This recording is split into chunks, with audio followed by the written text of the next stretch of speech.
Hi, my name is Craig Labovitz. I'm with now with Microsoft Research, as well as partially still at the University of Michigan. And today I'll be speaking about the problem with BGP. And for those of you who didn't already know there was a problem, we'll spend the next, I think, hour talking about more problems. This work is done jointly with some of my co-authors, and I think Abba's in the back as well. So I just threw in these two slides just during the last talk. And I think one of the interesting things, this isn't really related to my talk per se, but I just threw it in. One of the interesting things you really have to distinguish between is prefixes and routes. Prefixes have been mostly, fairly linear. But the thing that will kill us, and the thing you have to be afraid of, if you aren't afraid of prefixes, are the routes. That is the number of prefixes and the number of people from whom you hear them. And this slide just shows the bottom is actually the number of prefixes, and the top number is actually the number of routes. And as I'll explain later, especially with relation to this talk, it's the number of routes that's a scary thing. Prefixes, more memory we can handle. Routes is what will get us. So why will it get us? So this talk is really about, one of my research interests is really how well does this thing we've built, this backbone, scale when we get to thousands of BGP speakers and 80,000, 100,000, 200,000 prefixes, and how do we really provide services over this network? So there's a lot of just kind of conventional wisdom. If you read the textbooks on BGP, or if you read some of the papers people have written about path vector protocols and distance vector and why RIP is bad and evil and BGP is great, there's a lot of conventional wisdom that BGP has solved the routing table looping problem. Just RIP would count to infinity and oscillate, but the path vector and AS path solves the problem. There's a belief, including in the Cisco FAQ, that that BGP has far better convergence properties than RIP. And it's kind of funny for me reading QoS papers. There's lots of QoS research papers, almost as many QoS papers as there are multicast research papers. And all these papers just have little taglines at the end saying, and we assume in the interdomain will rely on the fast restore, IP fast restore. Pretty big assumption. There's an assumption that the internet is pretty good failover when a multi-home route is switching from, say, a primary to a backup route, that this happens within seconds, maybe 30 seconds. And there's a belief that the small delay in BGP convergence and BGP route propagation is just CPU and link latency. If we have faster CPUs and faster links and more bandwidth, the problem goes away. So this tends to be quite a bit of conventional wisdom. Oh, one more, that more peers is better. That more peers, the more multi-homed you are, the better the failover, the more failures you can tolerate, and the better availability you can provide to your clients, customers. Well, it turns out all these are wrong, and badly wrong. And I'll spend the next 25 minutes or so hopefully convincing you why all these assumptions are flawed. So this is really the second half of the talk. At the previous NANOG, we presented just basically our measurements and experimental results. Essentially, we presented a study where we deployed probe machines at some interesting locations at May West, at other places around the net. We set up default-free peering with some 25, 30 providers. And for the last 2 years, we injected routes into the internet to see, well, how long do failures and changes take to propagate. So for about 2 years, we've injected about 150,000 or so BGP changes for autonomous system number and address space allocated to our research effort. And in this second half of the talk, we'll explain really some of the measurements and where these come from and the convergence properties of BGP. So this is just a high-level diagram. I'm kind of pointing, but I don't have the pointer offhand. That's okay, Susan. I don't need it. Well, it's okay. So we've had a probe machine at one end injecting faults. That way you can ooh and ah at the animations. Faults propagate through the internet, and we collect them and monitor them at the far end of the machine. At the same time, we're also sending out ICMP and doing, oh wow, cool, thanks. Yeah. So injecting faults here, propagating through the internet, and measuring them at different exchange points, all NTP synchronized, measuring the rate at which BGP propagates through the internet.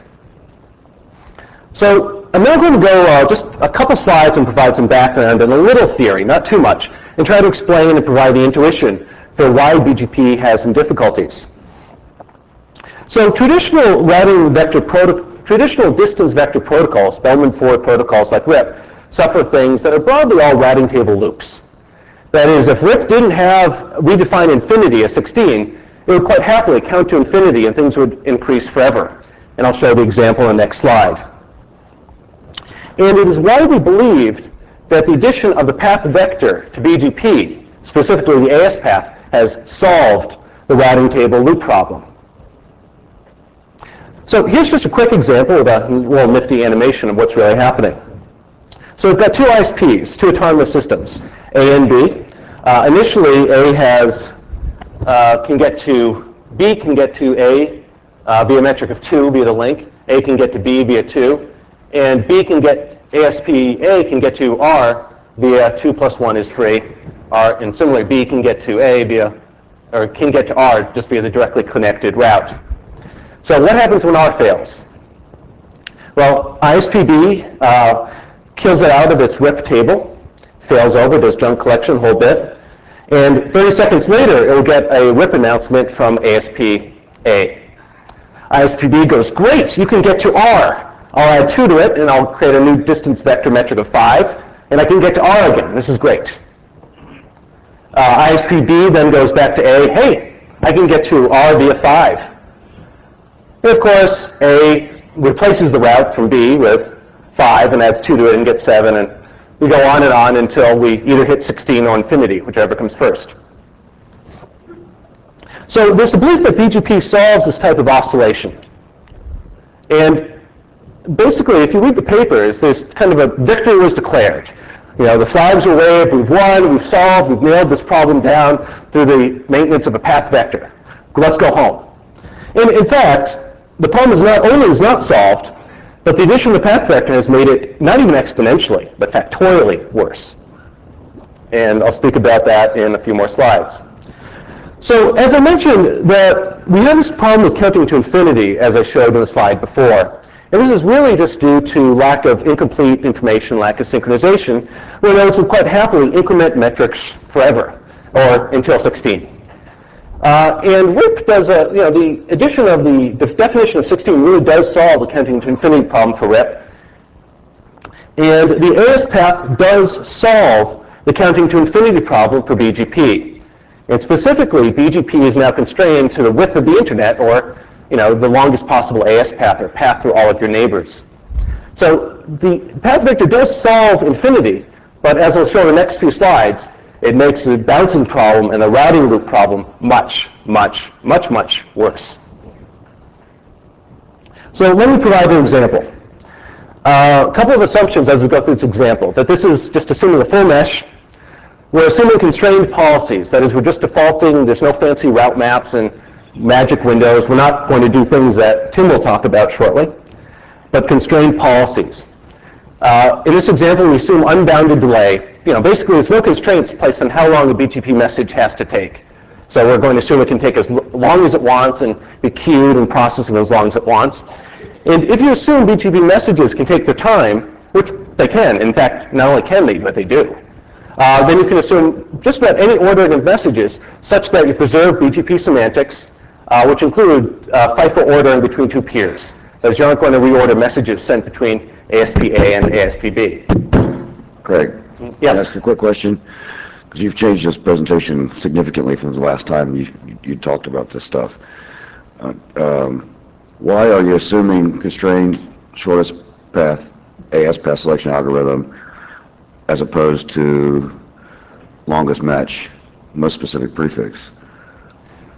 That's a good question. That this is looking at that. So there's multiple ways to do things like multi-homing, including being part of an aggregate and others. Right. But I mean, if you get longest match on a most specific prefix, then AS path really has no meaning. Yeah. So it's another talk talking about other ways to do multi-homing.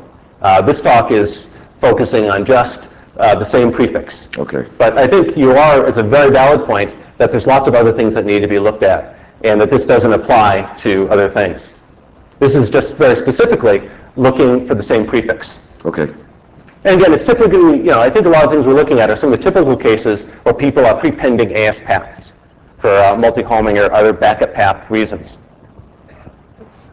So in this, okay, let's start with this example. At time, here we have, again, 4 autonomous systems, all connected. AS0 initially has, let me get the pointer, a route via 3, and this is in sort of Cisco-like format. The asterisk means it's the active route.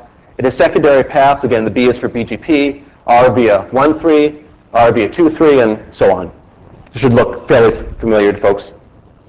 So we show the routing tables of 3 ASs at time 0.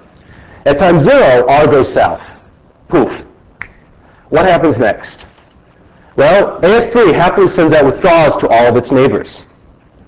All of its neighbors get the withdrawals. They kill off their primary active routes. And before anything else happens, they will want to send out new announcements to tell folks about the new backup paths they've chosen. So AS2 quite happily sends out the new announcements. Hi, I've chosen path 203. AS0 tells its neighbors, both 1 and 2, hi, I've chosen path 013. AS1 tells everyone, hi, I've chosen path 103. Everyone got so far? I see people nodding, okay. How do you like the animations? Yeah, okay, great. This took a lot of time.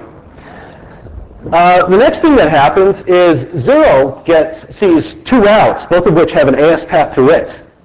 So 0, of course, does loop detection and happily withdraws these routes. But AS1 and AS2 get the new routes and just have now a longer AS path from 1 and 2. In the next stage, AS0 sends out a withdrawal when it knows all of its routes no longer exist. AS1 and 2 get this withdrawal, fail over to their tertiary path, and now, in the next stage, will send quite happily announcements to each other. And boom, boom. Finally, they see the loop through each other, and we're done. So these are 4 nodes. The important thing to notice about this example is notice that we've gone from paths of length 1 to paths of length 2 to paths of length 3. That we've explored several different AS paths.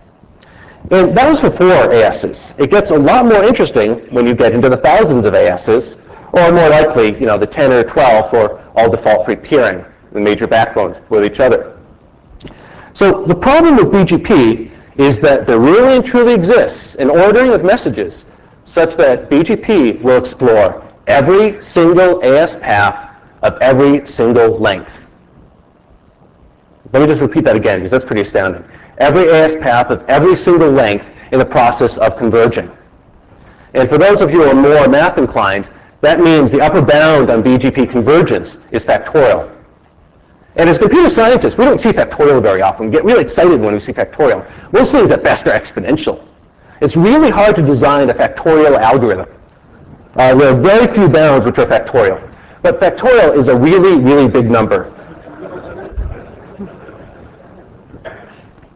So let me provide some intuition about what is happening and where we strayed from RIP. And again, I take Paul's point that this, again, is just for the same prefix, and there are other ways to do multi-homing and other things. But to provide a little more intuition, that RIP is, in computer science terms, monotonically increasing. And what that means is it just goes 1, 2, 3, 4, 5, 6. You never do 4 twice. You might count all the way to 16, but you only have 1 stop along the way. Whereas for BGP, how many ways can you represent 4 autonomous systems? A, B, C, D. Well, it turns out quite a few. And in fact, in the worst case, you will try all of these different metrics for representing 4. RIP just does it once. BGP does it 4 factorial, which is pretty impressive. So the intuition here is really that BGP solved the RIP counting to infinity problem by making it exponentially worse. And just if you didn't believe all of that, here's a real example. This is a real, you see, I even say it's a real example, so you have to believe it. This is a real example. The first and last AS have been changed, but everything else is just pulled from our BGP logs of an unnamed provider. Let me go back. You'll notice a couple of things here. You'll notice, as we did in our earlier examples, you start off with, in steady state, we had a route. At time 0, or 10:40:35, and for those who really want to know, it's Eastern Standard Time, we withdrew the route. We then monitored all the routes we got from a single ISP off at May West. We withdrew the route in Michigan, and this is a peering session with a peer out at May West. You notice that in 30 seconds, we get a new AS path, new AS path, new AS path. It grows and grows and grows and grows and grows until finally, about 10 minutes, I forget how long, can't see the time. Finally, it actually withdraws the route. But in practice, we see AS paths of up to 19, and we see up to 22 announcements for a single withdrawal. So for those of you who believe this is just a theoretical problem, it really happens. The other interesting thing to notice about this is the 30-second interval between the different announcements. And if you just hold on to that for a second, we'll come back to that in a few more slides. So it turns out the worst case for BGP is really, really bad. In fact, it's so bad, computer scientists get really excited and see the factorial. But in practice, that doesn't happen because, even on busy days, it's hard for every message to take more than 30 seconds. Generally, BGP messages do move along within roughly 30-second bounds. Well, in the best case, it turns out the worst case can happen. It is a valid ordering, and you can in fact simulate this. You can take routers and playing a few games with instrumenting gate D or MRT, you can actually get this to happen with real boxes. But it turns out that this doesn't happen in practice. And what happens in practice is even a little more interesting. In practice, that the implementation of the min-route adver timer, which I'll explain in the next slide, leads to the creation of artificial rounds in BGP convergence. Again, but these rounds don't have to be there. They really are an artificial construct. And the rounds arise, as I'll show in the demo coming up, due to the delay in the discovery of mutual dependencies during BGP convergence. So what is min-route adver? For those of you who don't read the BGP spec, it's the minimum interval between successive BGP updates for a given prefix to a given peer. This was added, and Sue will correct me, and others much more familiar with BGP than I. But it's really designed for two reasons. One is to allow for greater efficiency of packing updates. That is, you'd like to pack multiple routes with the same AS path and everything rather than a single prefix per packet. So it's designed for protocol efficiency, as well as, I think, more of an afterthought as a rate throttle on the number of BGP updates. Min-route adver, at least according to the RFC, is only applied to announcements and not to withdrawals. And I say not to the, as I say, the RFC specifies this because most vendor implementations, or at least two major ones, don't do this. And it's applied on, at least in theory, on a prefix destination basis, but because there'd be an awful lot of memory, it's more often applied just on a per peer basis. That is, you'll delay 30 seconds before anything you send to your peer, because you don't want to keep timers on every route in your table. So what does min-route do to us in practice? Well, I'm going to go through the example I went through before, but this time illustrate where min-route adver comes into play. So again, at time 0, route R goes south. We send out our withdrawals, the withdrawals go, we send out our announcements, and as soon as we send out our announcements, we enter what we've been calling the min-route adver penalty box. Once you enter the min-route adver penalty box, you cannot leave until for 30 seconds. You're out of the game. So AS2 is in the penalty box. Can't send any announcements to its neighbors for another 30 seconds. Okay, AS1 now sends out its announcements.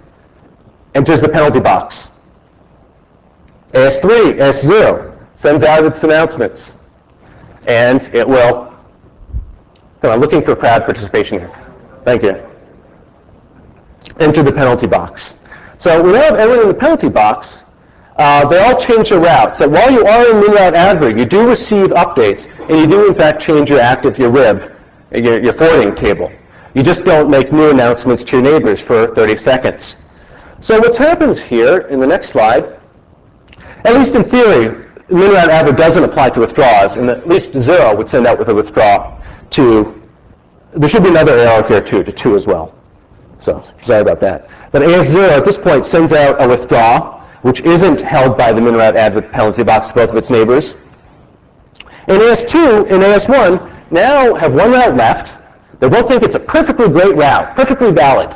They're really happy with this route. It's a great route. Unfortunately, it's bogus, that they have a mutual dependency through each other. And because they're both in the min-route adver penalty box, they're not going to learn this for 30 seconds. Eventually, once the penalty box expires, you can see the penalty box expired. Penalty box expires. They'll finally exchange their updates and will finally converge. And finally, after 30 seconds or 60 seconds, we will have finally withdrawn the route. But notice that this is really an artificial delay created by the delay in learning about a loop. It's nothing to do with CPU, nothing to do with link latency, but it has everything to do with the way min-route adver is implemented on most commercial routers today.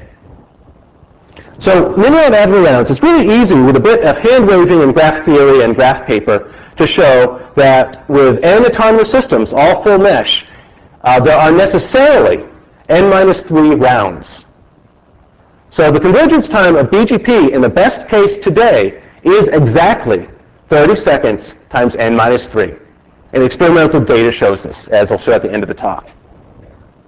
So what does min-route adver do? And excuse me, my mouth is getting dry. Well, min-route adver it does do a great thing. Min-route adver does suppress a lot of those invalid states. Min-route adver is a big win. It adds basically synchronization to BGP and stops us from exploring exponential number of intermediate states, or actually factorial number of intermediate states, which is a good thing. Each round of min-route adver, each 30-second round you explore, you increment your path by 1. You go, so it really starts to look a lot like RIP, actually. Additional messages are suppressed, so we don't explore all those states. The delay is exactly 30 times n-3 seconds. And the rounds are really due to an ambiguity. And the ambiguity isn't necessarily bad or good. It's just that all the commercial routers do, and most of them, do receiver-side loop detection. So the problem is that if in the previous example, AS1 and AS2 knew that they were about to send a path of 102 to 1, and instead send to withdraw, things would be much different. But because they wait for the receiver to get that, they wait for that 30 seconds. And it turns out, again, that a number of vendors, for some very good reasons, have included BGP withdrawals within min-route adver, so that also delays things. So BGP with min-route adver, the time complexity, we have the state complexity of RIP, which is, I guess, a good thing. I mean, at its best, BGP performs as well as RIP, not necessarily RIP2, RIP in general. But the interesting thing about BGP is that to get BGP to perform as well as RIP in terms of convergence, we use exponentially more memory. So we've solved the path vector problem, we solved the counting to infinity problem, but in the process, in the worst case, are factorially worse. In the best case, we're only as good as RIP, and we use exponentially more memory. So, and all this goes away if major vendors would deploy sender-side loop detection. And there's even some reasons why sender-side loop detection might not be a good thing for like AS healing and other people doing strange things. But if you do sender-side loop detection, in the best case, it doesn't help the worst case. In the best case, the rounds all collapse down to 30 seconds. And BGP convergence times go from 10, 15 minutes to 30 seconds. And you can actually do this in practice and simulate it. And speaking of simulations, this just shows some simulation results for 3 things. These simulations were done using MRT, actually generating real BGP update messages and sending it to MRT, and even we did some work with GateD. So going through real BGP policy engines, the leftmost one is for unbounded delay. That is, we assume the ordering of messages can be whatever we want it to be, as long as BGP semantics are preserved. And it's kind of impressive. For 7 autonomous systems, if you've ever wondered how many BGP updates can 7 autonomous systems generate for a single withdrawal, the answer, you can go home today, is 23,000, which I think is pretty impressive. Mileage may vary. So a single withdrawal can generate, in the worst possible case, 23,000 updates and explore 1,955 different AS paths, which is pretty big. With min-route adver, this drops down considerably, both the number of states and the messages, but we do have these artificial rounds created. So 7 autonomous systems, all full meshed, will always take, if they are full mesh, 120 seconds to converge. If you make a change and do sender-side loop detection, in the best case, you converge down to a single 30 seconds and use basically a few less states but the same number of messages. So this would be a big win if vendors did it. And it turns out one major vendor with 12 points other release does do, unnamed vendor is doing sender-side loop detection. Just to convince you that this is all real, that this is getting back to the data I showed before, and having gone through the analysis, that this graph shows really 4 things. T up is basically in steady state there's no route, we do an announcement. T short is in steady state there's a really long AS path for a given prefix. How long does it take to converge? And T long is in steady state there's a long AS path, we announce a short AS path. And T down is we withdraw a route. This is a cumulative percentage graph. 0 is the time we actually withdrew the route at one end of the internet. And the seconds here are the seconds it took for a cumulative percentage of these things to actually reach steady state. And by steady state, I mean no more announcements. And you see that for basically, when in steady state there's no route, and we just do an announcement, it's between really, within a minute, 60 seconds. And this 60 seconds, it turns out, is also just due to min-route adver, because min-route adver is applied to peer basis. Even this route, which in steady state doesn't exist, will capture 2 peers. And for most of the people we're monitoring are 2 ASs away from us, and hence you get the 0 to 60 seconds, or the 30 to 60 seconds. And for the withdrawals, you see the min-route adver rounds here as well, that the reason it's a curve is that the internet isn't a full mesh, and when it's not a full mesh, the order of messages does matter, but really it does range from 80 to up to 15 minutes in the worst case. So for those of you who believe that you can just rely on the fast IP interdomain restoral through a voice over IP, you can if you don't mind your customers waiting for 15 minutes. So it does exist, it just takes a while. You just need patient customers. I won't show this slide because I'm running tight, but essentially, as all of you know, route flaps wreak havoc with end-to-end. Loss goes up to 50%, latency is havoc, and we did end-to-end measurements as well, which do agree with the routing convergence numbers, which basically say during failover, for that 15 minutes or that 5 minutes, the average isn't too bad, 3 minutes, that you do have very high loss, very high latency, and periods of unreachability. So this is all really bad news. Tim will actually speak about worse news coming up.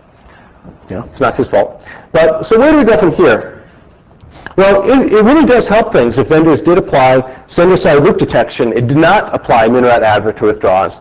At least one major vendor is going to do this with future releases. This does create some additional problems, and they're outside the scope of the talk. The other thing you can do is certainly more hierarchy works, that if the internet were all one, WorldCom, it's not a problem with convergence. But it's really the number of adjacent peers that's a problem here. Every additional peer you add, again, it's not the number of prefixes, it's the number of routes. Every additional peer you add adds, today, 30 seconds to failover convergence. So it's pretty expensive. Peering is expensive. If you have hierarchy again in the internet, like the old NSFNet model, or a single backbone, you don't have the problem. And of course you can always bring back the NSFNet. But there's other things you can do too. There's a number of papers. There's things which talk about adding synchronization. But these things really arise because people are sending out new announcements before they hear from all their neighbors. And if you add synchronization to the protocol, it solves the problem.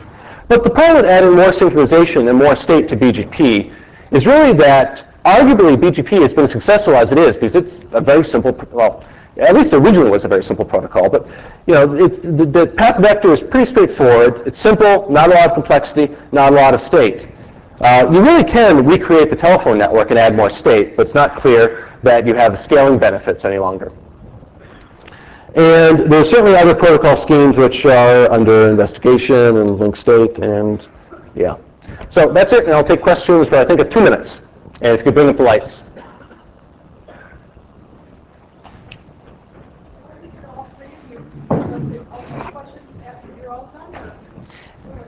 Quick, I just have a quick question. Could you argue that today there is a relative hierarchy? It may not be a single NSFNet backbone, but there certainly are some top-tier players that collectively represent that core backbone, yes? Yeah, so if you read, if you look at the ARIN allocations, there's, I forget how many, there's thousands and thousands of ASs allocated. If you look at BoardWatch, the number of ISPs that claim to be Tier 1 ISPs, there's thousands and thousands. In practice, when you look at the BGP data and look at May East and data from May West or from, default free tables, there's really, 7, 10 folks, and the data really reflects just adjacencies, full adjacencies between, something between 7 and 10 providers. If all these Tier 1s really were Tier 1s, we'd be waiting hours for BGP convergence.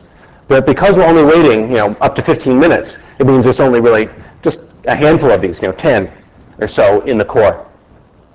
Yeah. So what you're saying is that unless we get a lot of default free tables, then this problem won't happen? Because I'm noticing that on the internet today, some very large unnamed hosting houses, for instance, have literally hundreds of ASs with whom they peer, and they don't wait even 15 minutes, more or less, several tens of thousands of seconds for things to converge. So I'm wondering why that doesn't show up in the table already. I mean, why aren't we seeing it today with real data, with the real internet? Yeah, I'd have to know more about what you're specifically seeing. All I know is what we've measured. And as Paul pointed out, that this is, particularly you care about this if you're multi-homing via ASPath prepending. If you're doing aggregation or communities or other schemes, there's other ways to do this multi-homing. I was just going to comment in relation to that, and also into what you said in the last few slides, that the majority of the delay that you were commenting about in there, in your diagrams, results from not just additional peers, but additional peers with peering to all the other additional peers. Yeah. So the reason that we don't see the kind of convergence problems that were stated is because that, as stated, there are only 10 people or so who have peers with all the other possible peers. Yeah. Okay, one last question, Randy. Randy Bush, Area. The truth is that as an ISP, we at least do not analyze how long it takes for us to see convergence on a route or propagation, etc. So what we see is CPU spikes, what we see is, we'll conduct an experiment or play a game or inject a route and go see how long it takes to get to the other end of Charlie's network. But I'm very skeptical of operators who think they don't have these problems. Yeah, maybe we'll take questions for the entire group at the end. Oh, I'm sorry. By the way, one comment. By the way, I haven't shown what happens when you get enough messages to trigger route path dampening. And that's another talk, which I'll maybe do next NANOG. So it actually gets worse, but yeah. Hi, this is Mike Shields at the bottom of that. I noticed that in all your cases you have the case of a route R, which is withdrawn at a single point, and how long it takes to fully withdraw from the entire internet. It goes to an unbounded AS path before doing that. But it seems to me the much more interesting case is the case where R has a second uplink, R prime, to another AS, which would then have, if it continues to be up, it's a fixed AS path, and the R withdrawal could only draw in length to be as long as R prime before it would become no longer preferred and no longer important. Yeah, well, it turns out that that's just an easy way to write the example. You can also convert the example, instead of AS3, convert it to R, multi-home to 3 providers, and you get the same behaviors. If that was your question, I think, that it's not necessarily just have R connected from one ISP. I think the case of how long it takes something to go away from the internet once its only link drops is much less important than the question of how long it takes to fail over to a working path once one path goes away. Right, and it turns out that the data is exactly the same for a sufficiently long AS path to go to withdraw, takes almost exactly the same time as it does to fail over from a short to a long AS path. So it's actually in the equivalence class. So for primary to backup route is almost exactly the same as a withdrawal. So you're saying that it can take, because it seemed to be that you were showing many steps where the AS path could go from 2 to 12 or much longer, but if you have a second route with an AS path link of 3, then I mean, how can it be important if the R route grows an AS path link with the 12? All the traffic will be already flowing over R prime. Maybe later I'll show you examples. Okay. Okay. Thanks.